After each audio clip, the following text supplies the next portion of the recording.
오늘 성경 말씀은 고린도 후서 5장입니다. 고린도 후서 5장 1절에서 21절 전장 가운데 14절, 17절, 20절을 합독하시겠습니다. 고린도 후서 5장 14절 말씀. 그리스도의 사랑이 우리를 강건하시는도다. 우리가 생각하건대 한 사람이 모든 사람을 대신하여 죽었은즉 모든 사람이 죽은 것이라. 17절 말씀. 그런즉 누구든지 그리스도 안에 있으면 새로운 피조물이라. 이전 것은 지나갔으니 보라 새 것이 되었도다. 그리고 20절 말씀입니다. 그러므로 우리가 그리스도를 대신하여 사신이 되어 하나님이 우리를 통하여 너희를 권면하시는 것 같이 그리스도를 대신하여 간청하노니 너희는 하나님과 화목하라. 오늘 말씀 제목은 하나님과 화목하라. 다른 말로 하나님과 화해하라 하는 제목입니다. 북한 땅 지하교회 성도들과 북한 주민을 위한 그런 기도문이 있습니다. 그 기도문 중에 이런 기도가 있었습니다. 북한 사람들은 그곳에서 사람답게 못 사는데 죽어서까지 지옥에 가는 일이 없게 해주세요 하는 그런 기도문입니다. 정말 눈물 날 그런 기도입니다. 그러나 이것이 북한 사람만을 위한 기도일까요? 우리 자신의 문제는 아닐까요? 여러분, 우리에게 무엇이 가장 중요한 문제인지 알아야 합니다. 주님 앞에 설 때 친밀한 주님으로 만날 것인가, 낯선 주님으로 만날 것인가, 이거입니다. 우리는 영생을 소유한 사람입니다.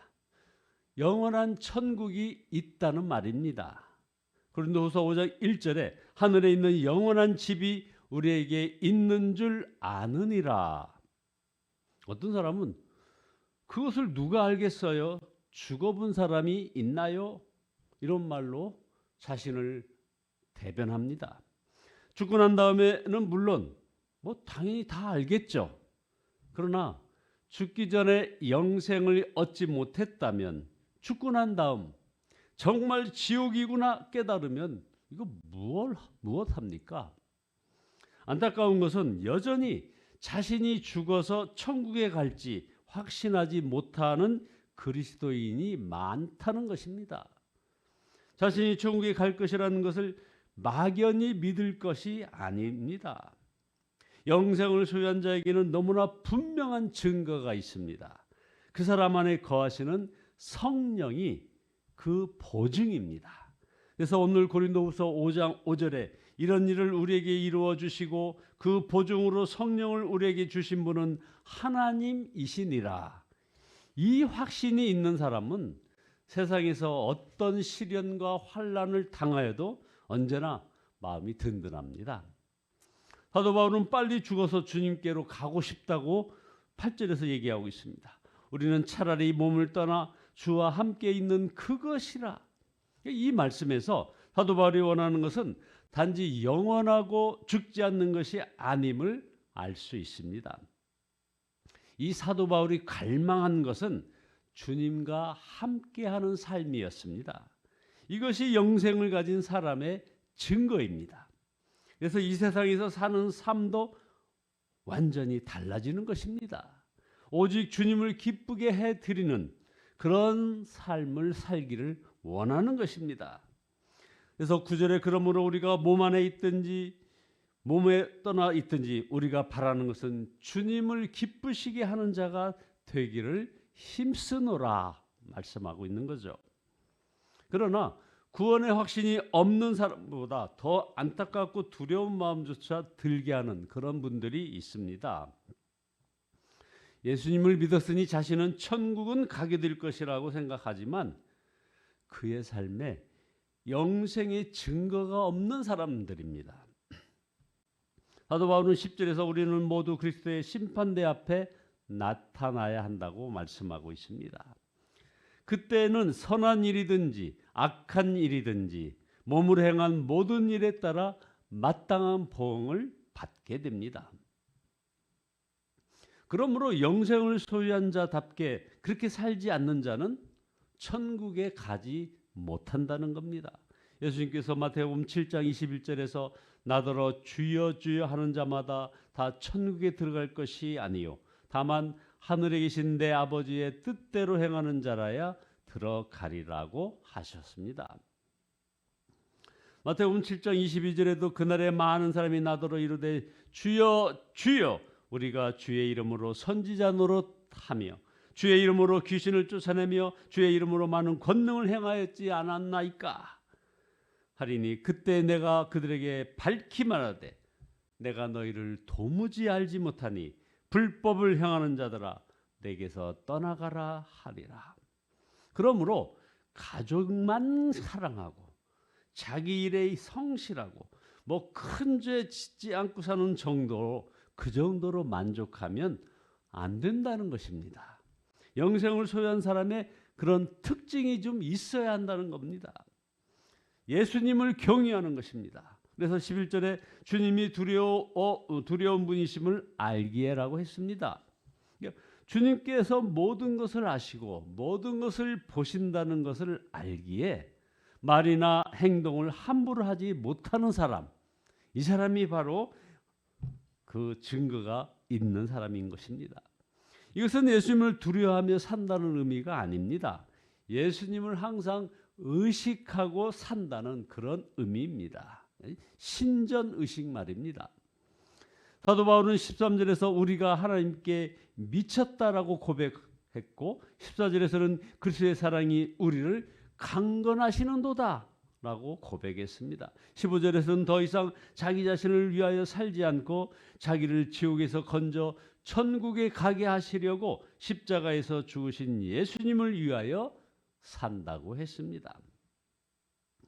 나는 아직 젊은데 예수님을 위하여만 살라니 이거 너무 억울합니다. 이렇게 얘기하는 청년이 한두 명 만나본 적이 없습니다. 여러 청년들을 만났습니다.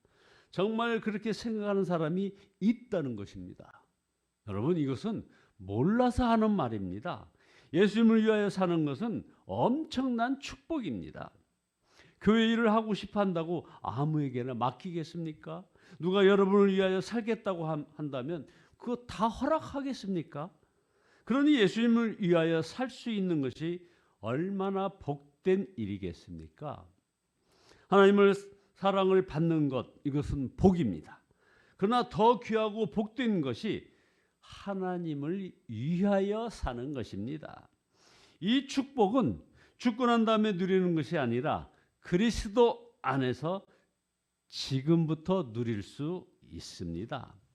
이것이 바로 새로운 피조물이 된 사람입니다. 그래서 17절에 그런 누구든지 그리스도 안에 있으면 새로운 피조물이라 이전 것은 지나갔으니 보라 새 것이 되었도다. 성도 여러분, 예수님 안에서 완전히 새 사람이 되었고 새 삶을 살게 되었다는 증거가 분명해야 합니다. 안타깝게도 많은 성도들이 새로운 피조물로 살지 못하고 여전히 구원받지 못했을 때 가지고 있던 그런 열등감, 좌절감, 난폭한 성격, 우울감, 마음의 상처, 특별히 이 마음의 상처, 이 마음의 쓴뿌리를 가지고 살고 있습니다. 그래서 우리가 영생을 얻은 자로서 누리는 그런 새 삶의 특징을 가지고 있어야 한다 이겁니다. 그 특징은 한마디로 화해자의 삶입니다. 이것이 오늘 설교의 핵심입니다. 18절에 모든 것이 하나님께로서 났으며 그가 그리스도로 말미암아 우리를 자기와 화목하게 하시고 또 우리에게 화목하게 하는 직분을 주셨으니 여러분 예수님 앞에 설 때 무엇이 가장 중요한 문제인지 이걸 아셔야 합니다. 모든 사람과 화해했느냐 하는 것입니다. 히브리서 12장 14절에 모든 사람과 더불어 화평함과 거룩함을 따르라. 이것이 없이는 아무도 주를 보지 못하리라. 사람들 사이에서 끊임없이 불화하고 죽고 죽이는 그런 살벌한 세상이 된 것은 하나님과의 관계가 끊어졌기 때문입니다. 사람들은 하나님이 없다고 말합니다. 우주와 만물이 우연히 생겼고 인간은 진화에 의해서 생겼다고 믿는 겁니다. 이처럼 위험한 생각도 없습니다. 여기에는 삶의 뿌리가 없습니다. 가치관도 무너져 버립니다. 인생의 의미도 상실해 버립니다. 하나님을 떠난 정치, 사회 이념이었던 그런 공산주의가 결국 무너진 것처럼 무신론 인생도 무너지고 말 것입니다. 그러므로 사도 바울은 고린도 교회 교인들에게 하나님과 화해하라고 선포한 것입니다. 그래서 고린도후서 5장 19절 곧 하나님께서 그리스도 안에 계시사 세상을 자기와 화목하게 하시며 그들의 죄를 그들에게 돌리지 아니하시고 화목하게 하는 말씀을 우리에게 부탁하셨느니라. 그러므로 우리가 그리스도를 대신하여 사신이 되어 하나님이 우리를 통하여 너희를 권면하시는 것 같이 그리스도를 대신하여 간청하노니 너희는 하나님과 화목하라. 여러분, 그리스도 안에서 새로운 피조물이 되어서 영생을 소유한 사람만이 가지는 증거를 소홀히 여기면 안 됩니다. 하나님과 화해의 삶을 실제로 살아야 하는 것입니다. 어떤 학자는 이렇게 얘기했습니다. 예수님은 우리를 종교인으로 만들기 위해서 죽음의 길을 가신 것이 아니다.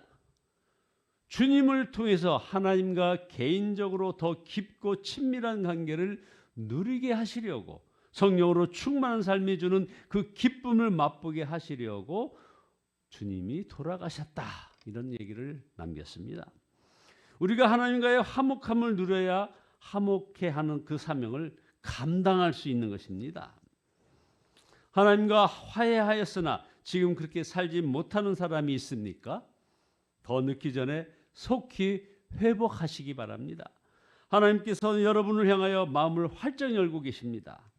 십자가가 그 증거입니다. 그래서 고린도후서 5장 21절에 하나님이 죄를 알지 못하는 이를 우리를 대신하여 죄로 삼으신 것은 우리로 하여금 그 안에서 하나님의 의가 되게 하려 하심이라. 여러분도 하나님을 향하여 마음을 활짝 여시기 바랍니다.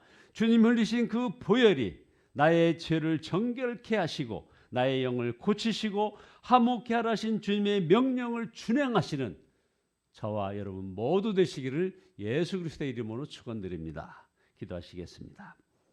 전능하신 주님을 찬양합니다. 회개합니다.